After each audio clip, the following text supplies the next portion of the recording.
Ce dimanche, le 5e Forum international sur l'émergence a été ouvert cet après-midi par le chef de l'État ivoirien. Un événement qui rassemble des leaders des gouvernements et du monde des affaires autour des questions économiques, financières et sociales. À Boisflé, un amoureux de la nature et de la salubrité crée avec ses propres moyens des rues. Il embellit des espaces de son quartier. En un mot, c'est un bénévole qui fait la promotion de la salubrité et de la préservation de l'environnement. Manifestation contre la corruption dans plusieurs villes russes, dont Moscou. La police a interpellé 500 personnes, dont une des figures principales de l'opposition, à l'origine de cette manifestation. Bonsoir à tous, merci de nous suivre sur RTI 1 ce dimanche 26 mars. C'est cet après-midi que s'est ouvert à Abidjan le 5e Forum international sur l'émergence. C'est le deuxième qui se tient ici en Côte d'Ivoire. Pendant 2 jours, les leaders des gouvernements et du monde des affaires planchent sur l'avenir du continent pour les 40 prochaines années. Awa Touré. Abidjan, capitale de l'émergence pendant une semaine. La 5e édition du Forum des marchés émergents sur l'Afrique a ouvert ses travaux ce dimanche autour du thème « Imaginez l'Afrique dans 40 ans ». L'Afrique qui va émerger d'ici à 40 ans sera-t-elle un continent dynamique au poids mondial croissant ou un espace de stagnation? Pour le co-président du Forum des marchés émergents, Arinder Kohli, et Théodore Allaire du Centennial Group United States, le continent peut réussir son émergence si les leaders et décideurs prennent des mesures vigoureuses, notamment l'accélération de la transition démographique, la réduction de la vulnérabilité face à l'évolution des prix à l'exportation, l'augmentation de la compétitivité de l'épargne et de l'investissement. Les États africains doivent aussi être capables d'assurer la sécurité, l'éducation, la santé et la croissance économique. Le ministre du Plan et du Développement, Niale Kaba, a pour sa part relevé les enjeux de ce forum. Réunir les savoirs et les intelligences pour faire avancer rapidement et efficacement l'Afrique, et singulièrement notre pays qui aspire à l'émergence à l'horizon 2020, tel est le sens que nous voulons donner à ces rencontres de haut niveau que Son Excellence, Monsieur le Président de la République, Monsieur Alassane Ouattara, ne cesse d'accueillir sur les bords de la lagune Ébrié. Ce forum se tient à un moment où les perspectives sont prometteuses pour notre continent. Même si bon nombre de nos pays sont confrontés à des chocs exogènes liés au marché des matières premières et aux mouvements internationaux de capitaux. Aussi, je formule le vœu que cette rencontre propose des approches et offre des opportunités qui permettent d'infléchir nos politiques et stratégies de façon appropriée. Le président de la République, Alassane Ouattara, s'est félicité de la tenue à Abidjan de la 5e édition du Forum des marchés émergents, un espace de réflexion approfondie sur le devenir de l'Afrique. Votre présence à la 5e édition du Forum des marchés émergents témoigne de l'importance que vous accordez au développement des pays africains. Elle atteste aussi de votre disponibilité, mesdames et messieurs, et de votre volonté d'être des acteurs de développement, soucieux de contribuer encore plus fortement à mener notre continent vers le futur auquel nous aspirons tous. Avec un taux de croissance économique moyen de près de 5% par an au cours de la dernière décennie, l'Afrique est désormais visible sur les cartes économiques. Les réformes macroéconomiques et sectorielles d'envergure mise en œuvre dans la grande majorité des pays, les ressources naturelles importantes révélées ou exploitées et les potentialités du capital humain font de l'Afrique un continent d'opportunités et d'avenir. Ainsi, notre continent apparaît chaque jour davantage comme la nouvelle frontière du développement, c'est-à-dire l'avenir de l'humanité. Honorables invités, mesdames et messieurs, l'optimisme et surtout le dynamisme observé dans de nombreux pays africains qui aspirent de manière légitime à atteindre le statut de pays émergents d'ici la fin de cette décennie sont encourageants pour l'avenir de l'Afrique. Dans le même temps, des défis persistants traduisent la fragilité de la situation de développement de l'Afrique et l'ampleur des réformes à mettre en œuvre pour assurer la convergence de l'Afrique vers le reste du monde. Au niveau de la Côte d'Ivoire, le processus d'émergence dans lequel s'est engagé notre pays, dans le cadre de son plan national de développement, met un accent tout particulier sur la transformation de nos produits agricoles, le développement de nos infrastructures et l'énergie, ainsi que la création d'emplois, notamment pour les jeunes. Honorables invités, mesdames et messieurs, à la question « Quelle Afrique en 2060 ?» je pourrais donc répondre modestement « Une Afrique qui a maîtrisé sa croissance démographique ». Je crois que cela est important, de sorte à tirer profit de son dividende démographique pour son développement. Je dirais ensuite qu'il faut une Afrique dont l'économie dépend beaucoup plus de ses produits industriels ou transformés et de ses services modernes que de ses matières premières brutes. Une Afrique où affluent les investisseurs, car trouvant sur place des infrastructures de qualité, des populations bien formées, en bonne santé, et donc une Afrique en paix, une Afrique qui dispose de moyens pour garantir la sécurité des investissements, des personnes et des biens, mais aussi pour faire face aux menaces terroristes. Honorables invités, mesdames et messieurs, c'est surtout cette conviction que je voudrais partager avec vous, car je suis convaincu qu'elle s'inscrit dans la droite ligne de notre volonté commune, celle de voir le continent africain émerger rapidement et prendre la place qui est la sienne dans le monde de 2060. La diversification économique pour réduire la dépendance aux matières premières, la démographie et l'urbanisation, le renforcement du capital humain, la transformation de l'Afrique rurale et comment remédier au déficit de l'Afrique en infrastructures, ce sont entre autres les thèmes soumis à la réflexion des participants à ce forum des marchés émergents sur l'Afrique. Nous vous proposons maintenant quelques réactions de participants après l'ouverture de ce forum. Quand nous voyons les défis importants auxquels l'Afrique fait face, il faut réfléchir à l'avance. Je pense aux jeunes, aux problèmes d'emploi, je pense aux problèmes de démographie, aux problèmes d'infrastructure de façon générale, aux problèmes d'urbanisation, mais aussi ces derniers temps, les grandes menaces comme le terrorisme et les différents attentats. Je crois qu'il est extrêmement important que des intelligences se mettent ensemble, en particulier ici en Côte d'Ivoire, pour qu'on réfléchisse sur l'avenir de l'Afrique. Il ne faut plus être surpris, les menaces sont connues, les défis sont réels et il faut absolument qu'on essaie de trouver les sillons, les chemins pour faire face à la situation.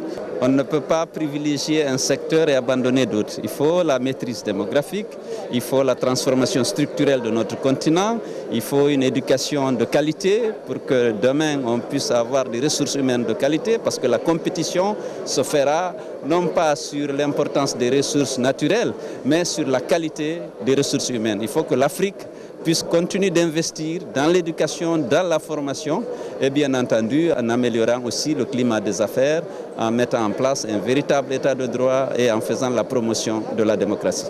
Je pense que le chef d'État a raison. Son exposé montre bien clairement qu'il faut voir d'autres horizons au plan économique. Je pense que c'est une heureuse intervention, celle du président de la République, en ce sens qu'il nous invite à une vision prospective, c'est-à-dire que nous devons anticiper sur ce que nous voulons devenir dans 60-40 ans.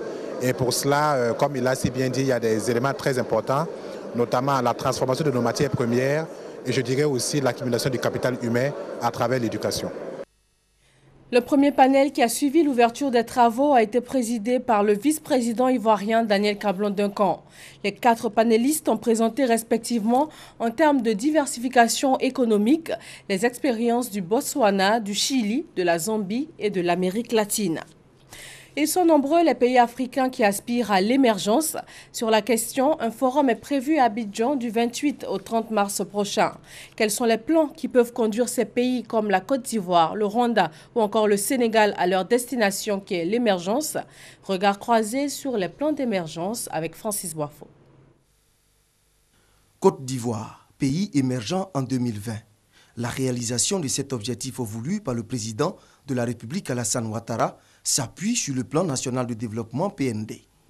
C'est le document qui contient l'ensemble des projets devant conduire à l'émergence. Le PND 2012-2015 a permis de réaliser une croissance moyenne de 9%, d'accroître la part de valeur ajoutée dans la transformation du cacao, du café, de l'anacade et du coton et d'améliorer le climat des affaires. Sur la période 2016-2020, un autre plan national de développement a été élaboré. Il se fonde sur 5 axes stratégiques majeurs. Le renforcement de la qualité des institutions et de la bonne gouvernance, l'accélération du développement du capital humain et la promotion du bien-être social, l'accélération de la transformation structurelle de l'économie par l'industrialisation, le développement des infrastructures harmonieusement réparties sur le territoire national et la préservation de l'environnement, le renforcement de l'intégration régionale et de la coopération internationale. Autant de défis à relever dans moins de 3 ans. Sur le terrain, les autorités multiplient les actions pour faire de cette ambition une réalité au bénéfice des populations ivoiriennes. Au Sénégal, le président Macky Sall projette de faire du Sénégal un pays émergent en 2035. Les orientations stratégiques pour traduire cette vision en action s'appuient sur 3 grands axes. La transformation structurelle de l'économie, la promotion du capital humain, passant par une amélioration significative des conditions de vie des populations, enfin, la bonne gouvernance. 10 ans avant le Sénégal, c'est-à-dire en 2025, le Gabon devrait atteindre le niveau de pays émergent conformément à la vision du président Ali Bongo Ondimba. Le chef de l'État de ce pays d'Afrique centrale a axé son plan d'action sur 3 piliers. Le Gabon vert. Il prend en compte la forêt et les terres, les ressources animales et halieutiques. À côté de ce chantier, le Gabon industriel. Il s'agit d'une plus grande valorisation des richesses du sous-sol gabonais afin d'en tirer plus de revenus et de retombées pour l'économie nationale. Enfin, le Gabon des services. Un constat, les plans d'émergence diffèrent d'un pays à un autre, de même que le délai. 2020 pour la Côte d'Ivoire, 2025 pour le Gabon et 2035 pour le Sénégal. Toutefois, on note la volonté des dirigeants africains d'améliorer les infrastructures, de former le capital humain et d'accroître les revenus des populations tout en créant de meilleures conditions de vie et de travail. Le forum a démarré ce dimanche du 28 au 30. Ce sera la conférence sur l'émergence. Direction le Maroc pour la clôture du 3e forum international Afrique Développement avec Awa Touré.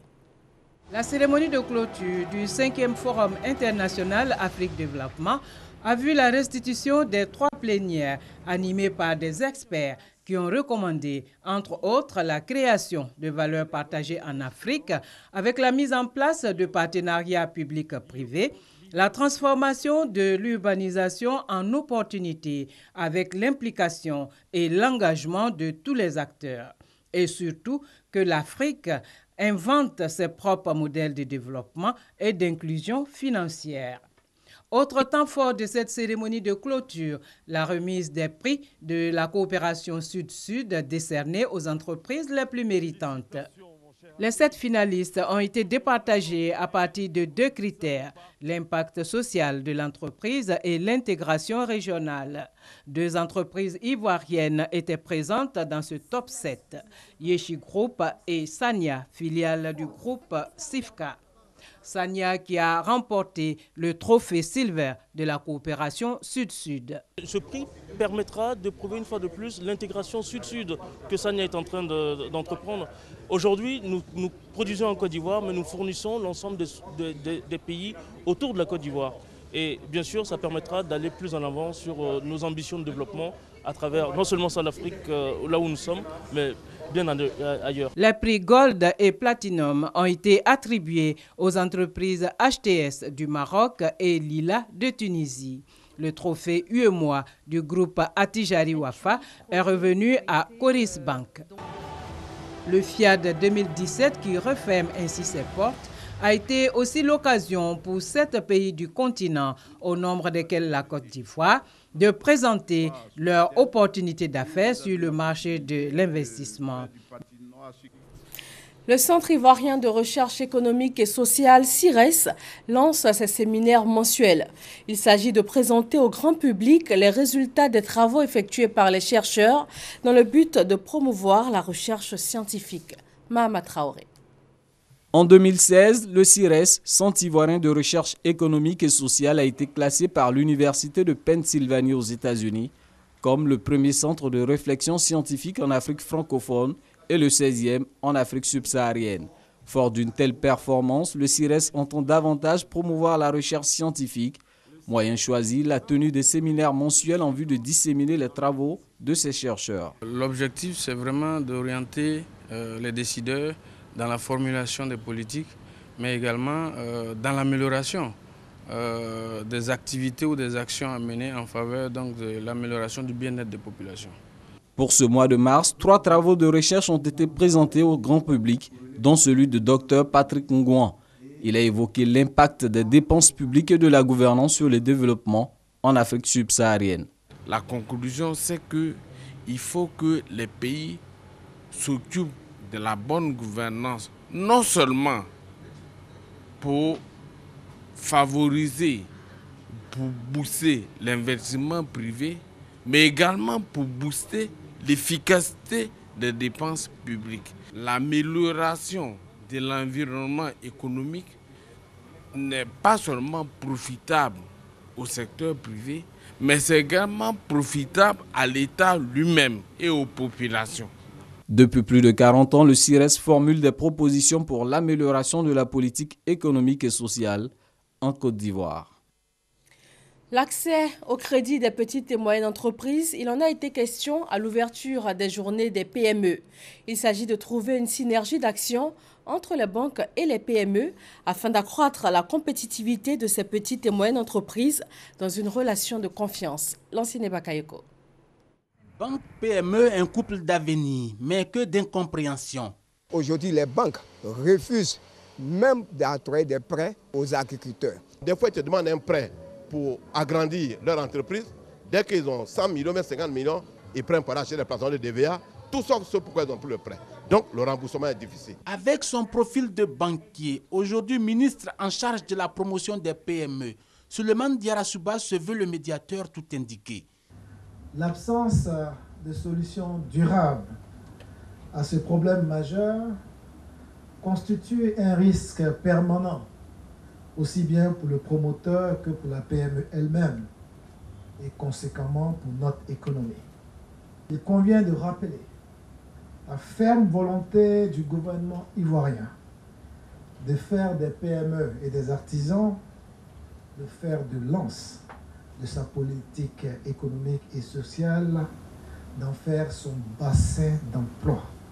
Il y a urgence, d'autant que le taux de mortalité chez les PME ne cesse d'augmenter. Selon une étude de la Banque mondiale, plus de la moitié des PME meurent au cours des 3 premières années d'existence, à cause notamment des difficultés d'accès au crédit. Comment alors briser le mur de méfiance entre les PME et les banques?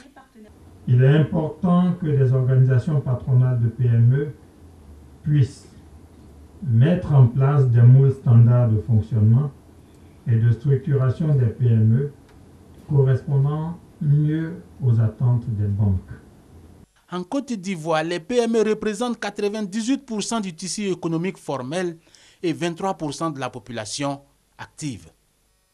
Dans le domaine sanitaire, la lutte contre la tuberculose continue en Côte d'Ivoire. Cette année, l'accent est mis sur la prévention avec les bons gestes à adopter, notamment se couvrir la bouche pour tousser, se laver régulièrement les mains. Mais dans les cars de transport climatisés, l'exercice porte-t-il ses fruits? Ce cadre hermétiquement fermé n'est-il pas un terrain propice à la propagation des maladies contagieuses? Fidèle Aigné et Franck Quadio se sont penchés sur le sujet. Des voyageurs prêts pour le départ. En cette période de forte chaleur, rien de mieux qu'un car bien climatisé.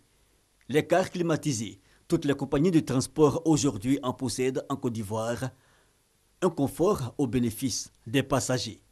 qui apprécient bien. Pour moi, c'est le moyen le plus confortable, quoi. Pour les compagnies de transport, il s'agit de répondre aux attentes d'une clientèle de plus en plus exigeante. Aujourd'hui, il fait très chaud. Il y a des personnes quand même qui sont un peu d'une classe décente, qui chez eux ont au moins moyen et un confort chez eux. Et aujourd'hui, ils laissent les véhicules climatisés, ils veulent voyager avec nous. Nous sommes dans l'obligation de les mettre dans des conditions un peu plus confortables.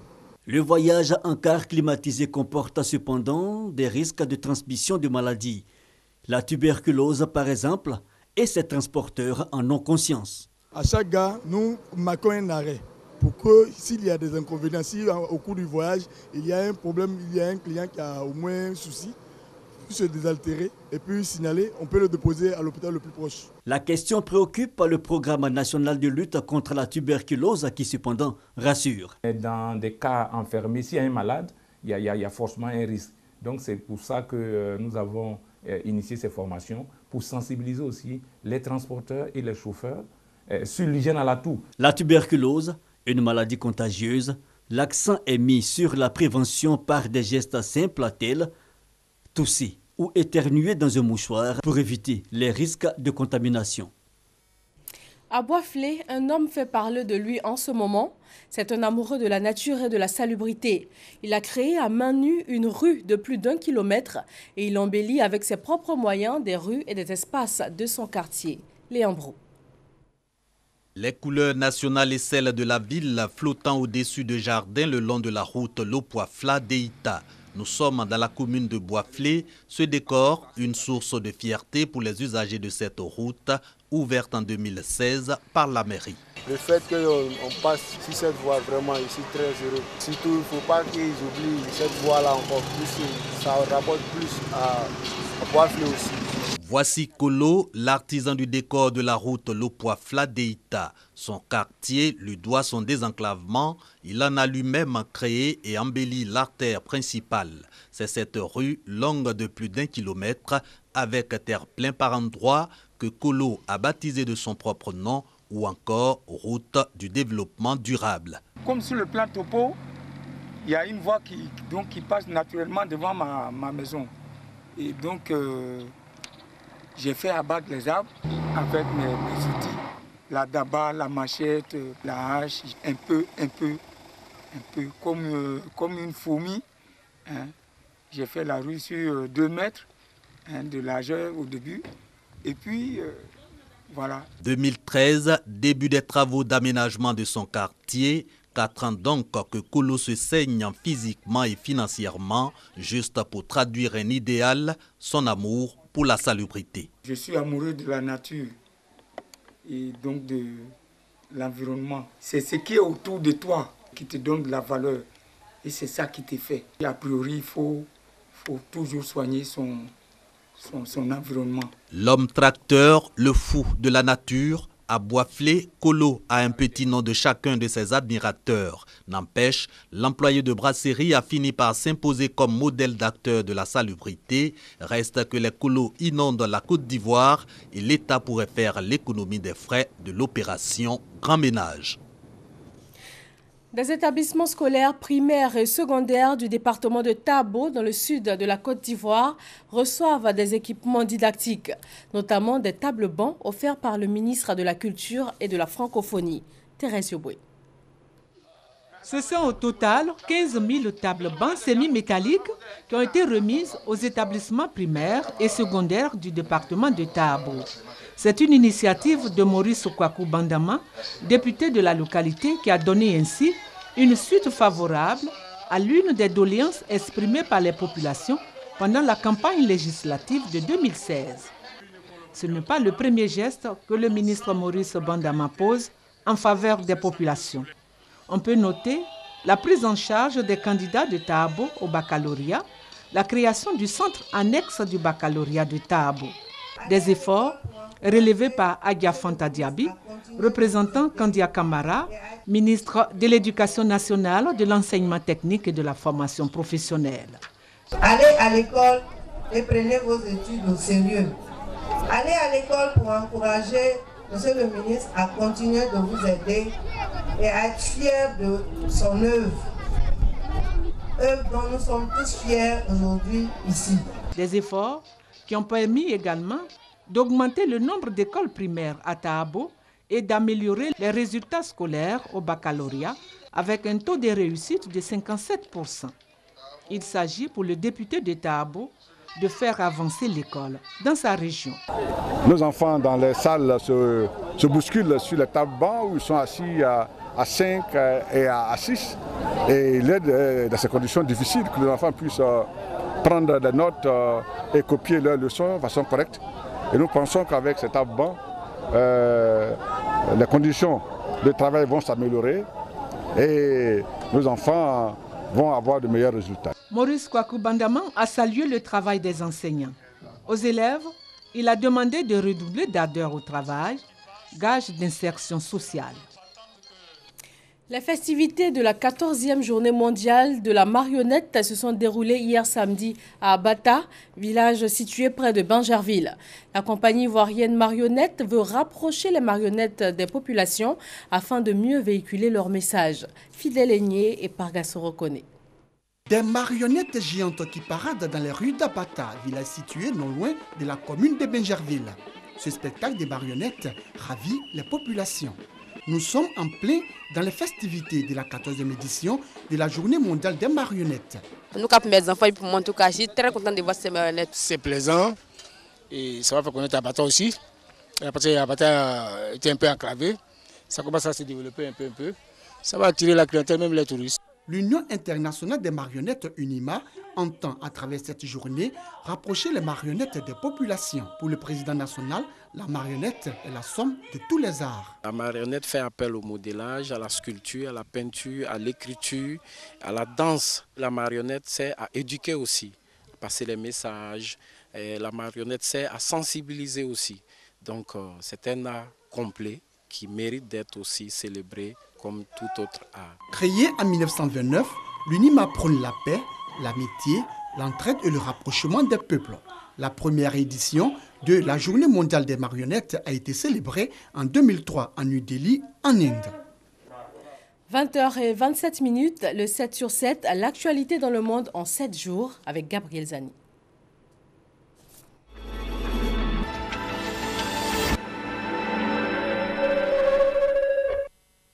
5 candidats à l'élection présidentielle se sont affrontés sur la chaîne de télévision française TF1 lundi soir. Ils ont exposé leurs divergences sur plusieurs questions, à savoir la vision de la fonction présidentielle, l'abaissement de la majorité pénale à 16 ans, la réforme de l'école, la laïcité et le voile islamique et enfin la transparence de la vie politique. C'est la toute première confrontation entre les principaux candidats à l'élection présidentielle. Les ordinateurs portables et tablettes en cabine interdits sur le vol en provenance de 5 pays arabes et de la Turquie, a annoncé mardi un porte-parole du gouvernement britannique. Les pays visés sont le Liban, la Jordanie, l'Égypte, la Tunisie et l'Arabie saoudite. 14 compagnies aériennes sont aussi concernées par la décision. Une mesure qui intervient dans un contexte de durcissement de la politique migratoire en Grande-Bretagne. Mercredi, un homme a fait 3 morts et une quarantaine de blessés en fonçant sur une foule en plein cœur de Londres, en Grande-Bretagne. L'assaillant a été abattu par la police après avoir poignardé mortellement un policier à l'entrée du Parlement britannique où se trouvaient les députés et la première ministre Theresa May. Les enquêteurs privilégient la piste islamiste et la police a arrêté plusieurs personnes en lien avec l'attaque. C'est un tollé de plus aux États-Unis. La réforme de la couverture maladie du président Trump, censée remplacer l'Obamacare, devait être votée ce jeudi par la Chambre des représentants. Le vote très attendu du Congrès a été finalement reporté. Un report vu comme un revers politique pour le président américain et la majorité républicaine.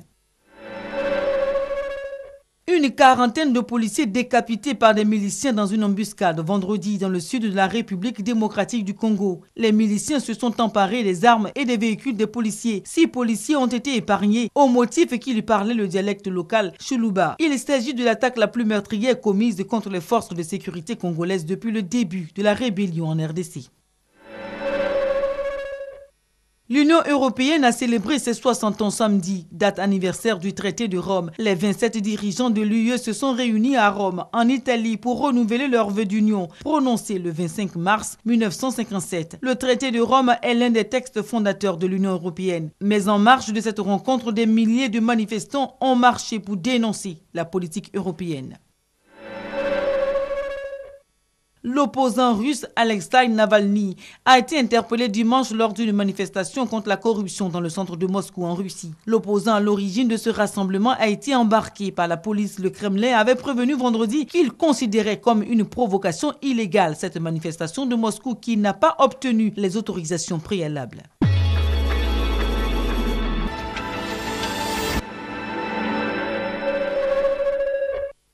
Sport football pour terminer, les résultats de la 15e journée de Ligue 1 ici en Côte d'Ivoire.